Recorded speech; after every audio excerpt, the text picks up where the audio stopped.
They discovered a deceased female on the floor in an advanced stage of decomposition. Their body to be in an apartment for a very lengthy period of time and not contact authorities, that raises a lot of concerns for us. What concerned the police even more was the autopsy's result. The victim was 8 months pregnant. But who was this mysterious woman? Why had no one reported her missing? And who could commit such a brutal act? Hello and welcome back. If you're new here, don't forget to subscribe and click the notification bell. In today's episode, we're diving into the senseless case that resulted in the death of 3 innocent people. Without further ado, let's get started. On a chilling December day in 2022, Ayala Wondimu was working at a Shell gas station convenience store called Dash & Go, located on New Hampshire Avenue in Silver Spring, Maryland. Ayala Wondimu was a devoted husband and hardworking man. Born on November 2, 1961, in Ethiopia, Wondimu came to the United States with his wife in 2002, hoping to build a new life filled with opportunity. Though far from homeland, Wondimu never abandoned his roots or his faith. He became a respected member of the Tuadho Church of the Ethiopian Orthodox community in Maryland. For years, this gas station had been his workplace, but at 61, Wondimu was ready to retire, hoping to spend more time with his loved ones. December 8, 2022 was meant to be his last day at work. At around 2:58 p.m., a man entered the convenience store. At first glance, he seemed like any other customer, picking up a bottle of iced tea from the shelf and approaching the counter. But this man wasn't here just to make a purchase. He argued with Wondimu over the iced tea, and that minor disagreement quickly spiraled out of control. The customer began throwing items at Wondimu. Startled, Wondimu grabbed a metal pole from behind the counter and swung at the man.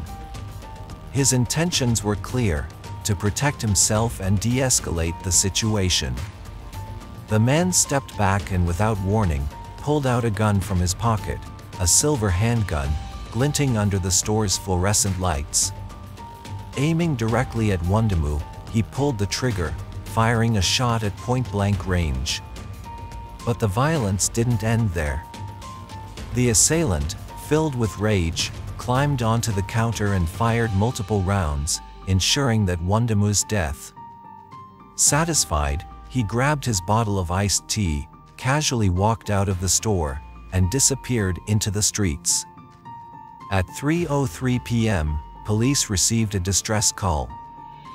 On December 8th, which was yesterday, at 3:03 p.m., the Montgomery County Police Emergency Communications Center received a call for a shooting. Officers rushed to the scene, discovering Ayala Wondimu slumped behind the counter, his chest bearing multiple gunshot wounds. Ayala Wondimu, an employee behind the cash register counter, suffering from multiple gunshot wounds to the chest.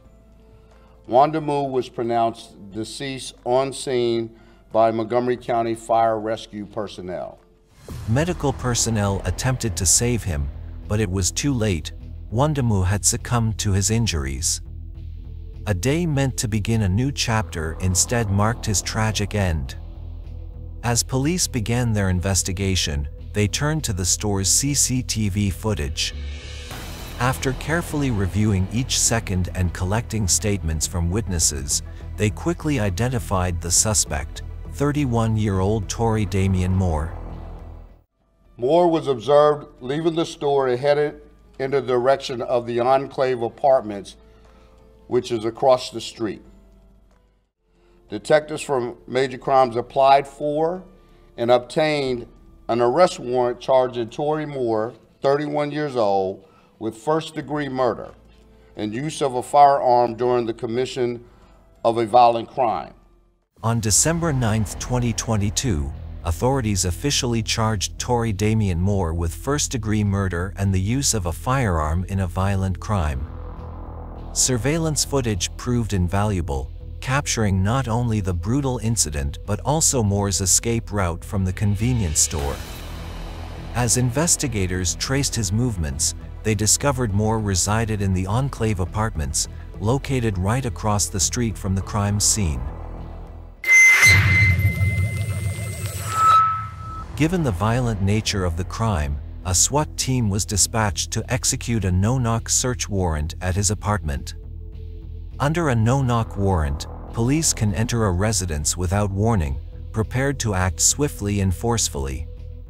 His front door was completely smashed in. SWAT had served a no-knock warrant overnight. Tory Moore was arrested at his home, where officers also discovered a Jimenez armed semi-automatic handgun. Moore was taken into custody without incident. Items of evidence, to include a 9mm handgun, were located and seized by detectives. But what they found next was beyond anyone's darkest expectations.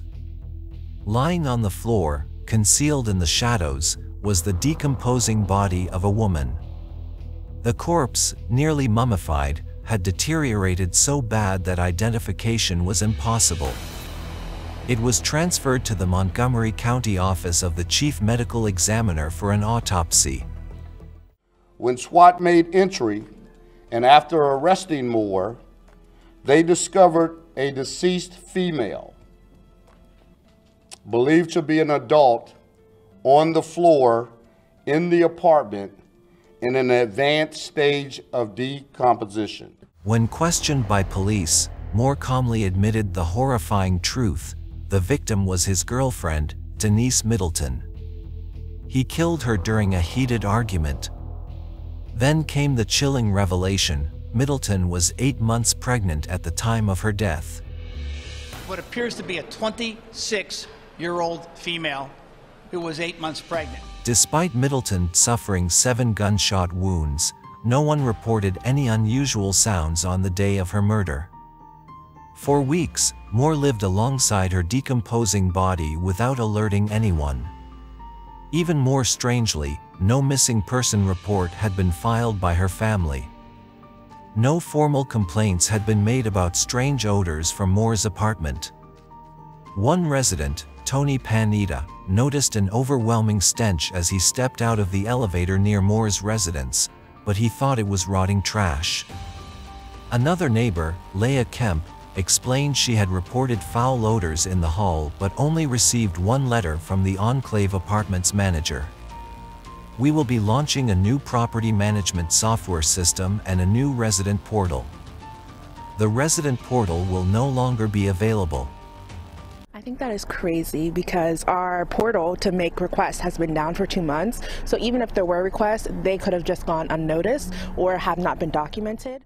But I did give a call on Monday just to ask if they were going to put out a statement or anything. They told me to contact the local police department and they weren't going to put anything out about it. For weeks, the neighbors had to suffer unsettling odor, yet no one knew that just down the hall lay the body of a decomposing mother. Denise Jenna Middleton was born on March 14, 1996. In 2022, while pursuing her professional hairdressing career in Silver Spring, she met Tory Moore, and together they built a life at the Enclave Apartments. Her future seemed bright, especially when Middleton discovered she was expecting a baby boy. She chose the name Ezekiel for her unborn son, inspired by the archangel, a symbol of protection and faith. Her dreams of motherhood were filled with hope and anticipation. Tragically, Middleton's life was brutally cut short at the hands of her own partner, Tory Moore. The autopsy report laid bare the chilling details of Middleton's murder. She was shot 7 times with the same weapon later used to kill Ayala Wundamo. Doctors estimated her death occurred around October 2022, over a month before her body was found. A forensic pathologist examined the child at the time of the autopsy and determined that the 8-month-old child was in fact viable at the time of his mother's death. The tragic timing of her death made the loss even more heartbreaking. Had Middleton survived just a few days longer, her baby boy might be born. Adding to the family's devastation, the dignified farewell she deserved was cruelly taken away. Due to the condition of her body, her remains had to be cremated. When we heard how badly decomposed her body was, it was just unbelievable to believe that we had been living our lives for that long and not knowing that she was dead. Moore's criminal record was extensive and filled with red flags. Over the years, he had been charged with various offenses, including armed robbery, first and second-degree assault, armed robbery with a deadly weapon, kidnapping, narcotics possession with intent to distribute, and unlawful possession of a loaded handgun. These charges, some dated back years, showed a dark and violent side that few in his life had fully comprehended. One notable incident was a charge for aggravated assault filed by none other than Denise Middleton herself. In June 2022, Middleton reported an assault to police in Norfolk, Virginia, accusing Moore of violent behavior. Her cousin told the police that in their final conversation, Middleton had fled to New York, trying to escape the cycle of abuse. Despite the attempts to distance herself, Moore's control over her seemed unrelenting. Friends and family recall how, in the months leading up to her death, Denise had become more withdrawn, less open about her relationship, and more isolated from her loved ones. As detectives delved into Moore's past, another unsettling detail came to light. Moore was legally prohibited from possessing a firearm due to his prior convictions. So, how did he acquire the murder weapon in the first place, and what other potential dangers he might have posed to the community? Additionally, court records indicated that Moore had been facing active charges for assault and that multiple complaints had been filed against him over the years for erratic and violent behavior. Despite these reports, Moore was able to avoid severe repercussions for his actions, a fact that left Denise's family and the community questioning how such a person could have been allowed to roam free. With Moore's violent history out in the open, detectives grew more committed to seeking justice for both Denise and Ayala. Authorities moved swiftly to expedite the legal proceedings, and Tory Moore was set to stand trial on Monday, December 12, 2022.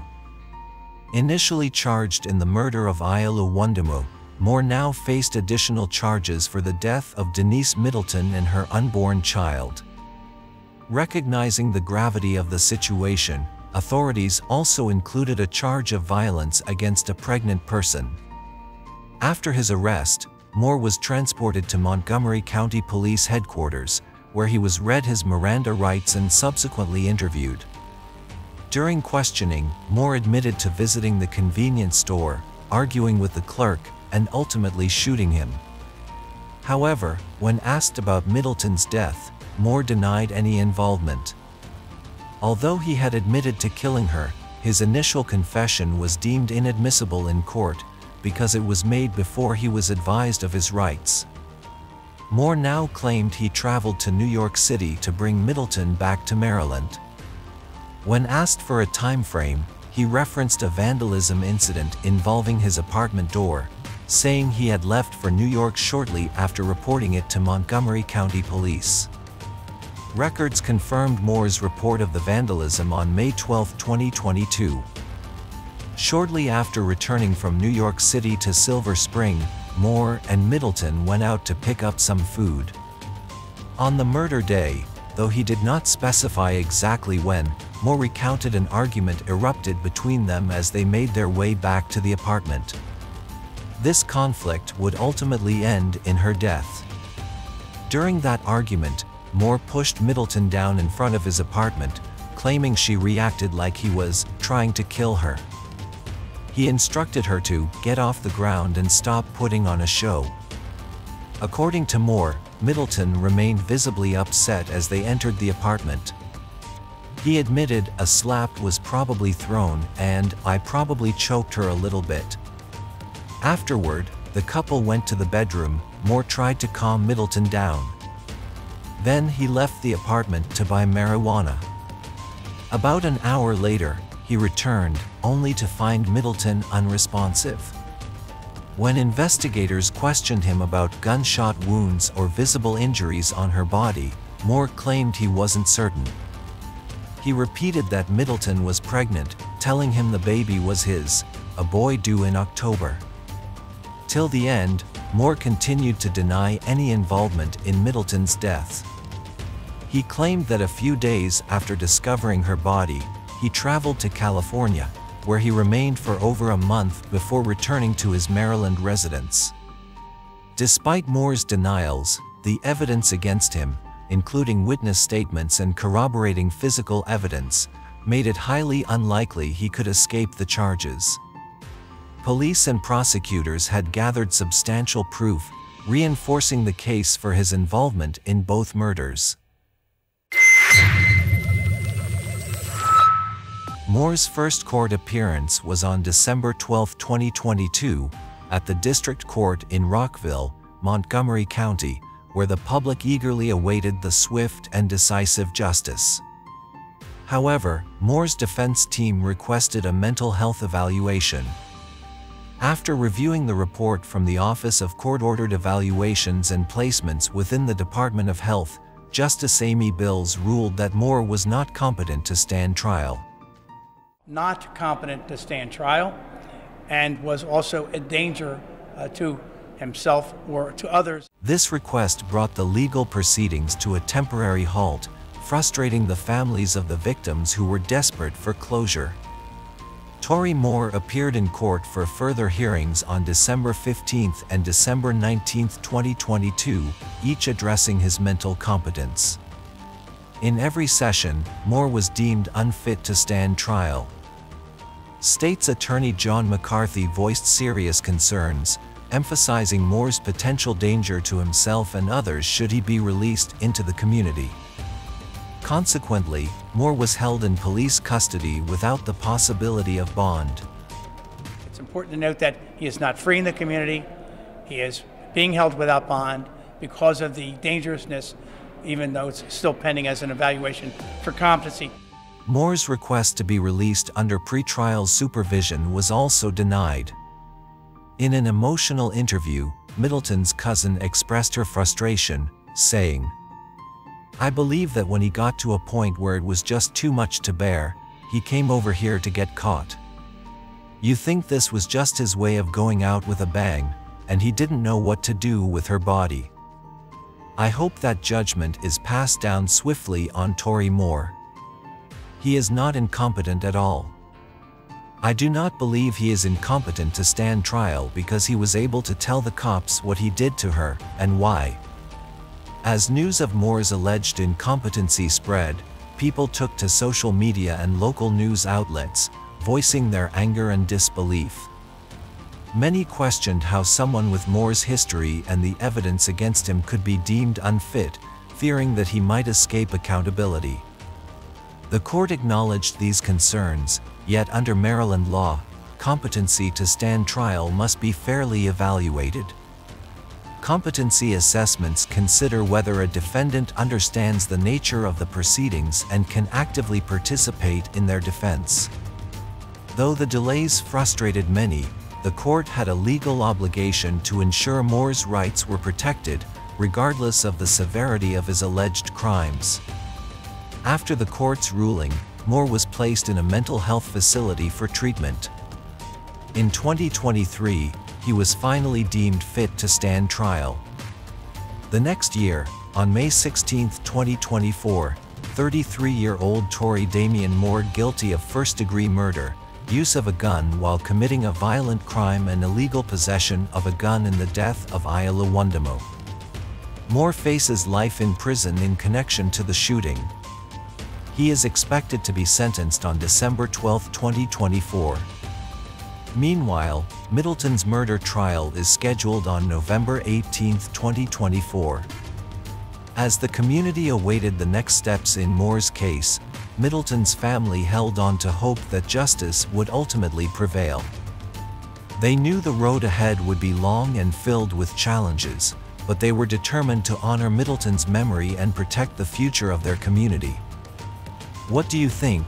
Could Moore's mental state allow him to evade justice? Will he be responsible for the death of Middleton and their unborn child? Share your thoughts in the comments below. Feel free to share in the comments. If there's a case you'd like us to cover, let us know. And as always, if you enjoyed this video, don't forget to like, share, and subscribe. Stay safe, and we'll see you next time.